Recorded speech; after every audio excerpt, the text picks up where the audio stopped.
We have reached the point in Ross's book, the Right and the Good, in chapter 2, where he lays out what's a very important distinction, namely that between a prima facie duty and proper duty. Philosophers have been used to talking about proper duties. Kant had talked about them.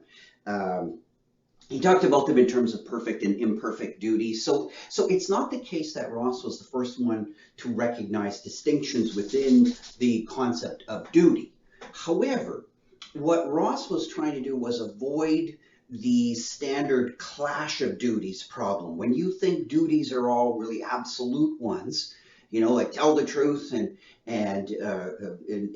be honest, etc., and all these things. If you regard them as sacrosanct and you can't ever go against them or violate them in any way, you just always have to discharge a duty. You run into the clash of duties, and life presents us with clashes of duties at all times. And so Ross says, well, if we really think about how we actually morally do reason, we reason about modifying, breaking duties, thinking about them in larger contexts. So this particular Rossian analysis of the concept of duty is new, is arguably fairly new, and that he wants to introduce a concept called a prima facie duty. Now, in this section of the Right and the Good, Ross gives a definition of what he talks about. He says, I suggest that prima facie duty or conditional duty as a brief way of referring to the characteristic, and this is his definition of prima facie duty, is a brief way of prima facie duty is a brief way of referring to the characteristic, quite distinct that of being a duty proper, so he makes that distinction, which an act has. So prima facie duty qualifies an act in virtue of being of a certain kind, like the keeping of a promise, of being an act which would be a duty proper if that act were not at the same time another kind which is morally significant. Now, if you didn't catch all that, that's okay. Have a look at it in the actual chapter, and if you read it there and you're still not quite sure, that's okay too. This is an example of a philosopher making a distinction, giving a distinction, and then trying to define it or offering a preliminary discussion of it, which may not be all that clear. So what you just want to take away from the initial reading is that he is making a distinction within the concept of duty between the notion of proper duty and prima facie duty. It's a distinction, and the two terms are related, as we'll see. You can think of proper duties as being built on the summation in a certain, or the resolution of prima facie duties. Now, what does it mean to resolve all these prima facie duties? Well, Ross, later on in the chapter, he returns. So this chapter has a definite kind of sort of a return. You can say he's going over the same thing over and over again, but not really. What he does is he returns to earlier sections of the chapter, but he explains them more deeply. That's why it's always good to keep reading when you read a philosopher. Even if you're not quite sure what's going on, keep reading, because sometimes distinctions will be introduced and they'll be fleshed out in more detail later. So what he does is Ross makes an analogy, not an identity. Remember, analogies are not identities. Ross makes an analogy between morality and science. So morality, ethics, and science like physics and logic. It's not an identity, but he thinks that they're quite similar in many ways. This is helpful to figure out what he's talking about, because he thinks that the distinction that he's making here in prima facie duties and proper duties, this is actually a distinction that scientists make. It's made in physics all the time. And he gives us a little example. So I'm going to build up on this example. It comes later in the chapter. Would have been nice for you to have had it at the beginning. But anyways, better late than never. So let's have a little thought experiment first. So just put all the ethics aside for a second. Let's have a little thought experiment.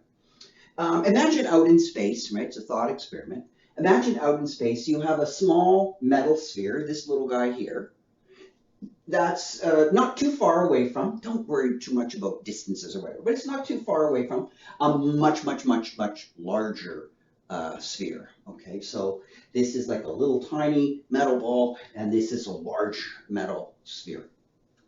Okay, now what do you think's what do you think is going to happen? Well, Ross would say, well, look, we've got we've got Newton,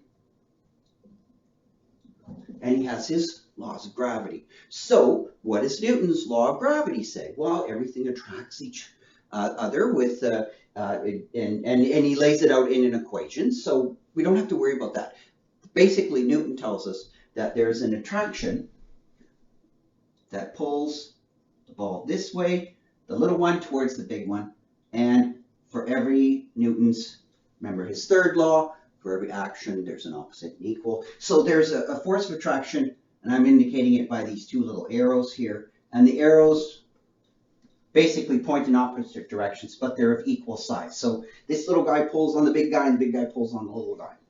So in other words, there's a gravitational force. Now, let's say that you observe this, and you would think, right? You think that the ball would move, the little one would move towards the big one. Now, technically, the big one does move a little bit towards the little one, but since the big one has a much bigger mass, its acceleration is much, much less. So we can just say for simplicity that, yeah, we would expect the little guy to move towards the big one. But let's say it doesn't move in that direction. Let's say it moves off, maybe towards it, but up like this, rather than straight towards the larger one. What would you say then? Would you say, oh, Newton's wrong? No. Let's say in the context of this experiment, in this thought experiment, that maybe up here, there's a large magnet. So the large magnet then is pulling on this as well. All right? So what would we expect in this situation? Well, we would expect that if you have a pull in this direction and a pull in this direction, that it will go something like this. All right. What's the point of this?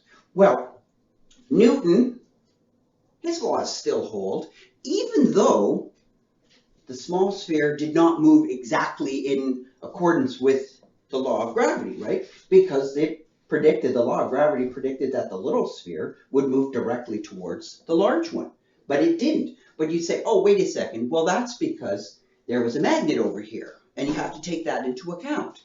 But it didn't move directly towards the magnet either. It moved somewhere sort of in the middle. So there was a balancing. In other words, the resultant motion is this dotted line. Again, in physics, you can calculate all this stuff, and you can do, you can put these arrows to scales and everything. So you can get very accurate with this.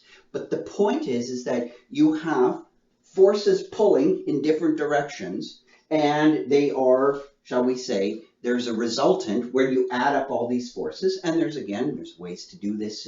It's vector addition. It can all be worked out in nice detail, and you get this resultant vector here, or this direction. So the ball moves off in this direction.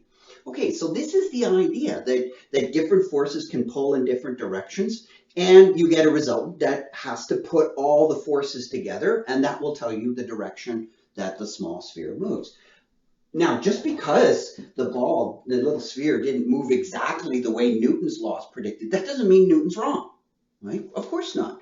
And just because it didn't move exactly to the way a theory of magnetism would predict, that doesn't mean that magnetism is wrong. So in this sense, by allowing that we can, add up forces and combine them to get a resultant or a product of them, a summation of them, I should say, that doesn't mean that any of the various theories are wrong.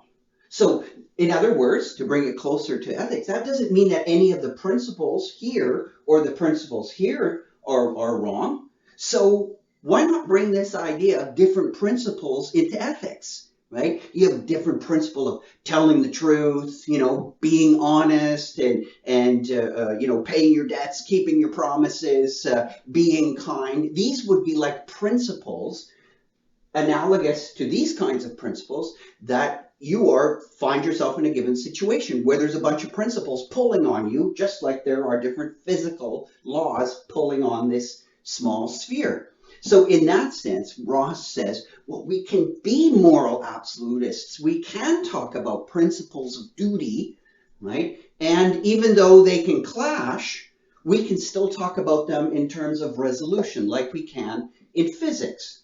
So in that sense, we've got an analogy between science and ethics.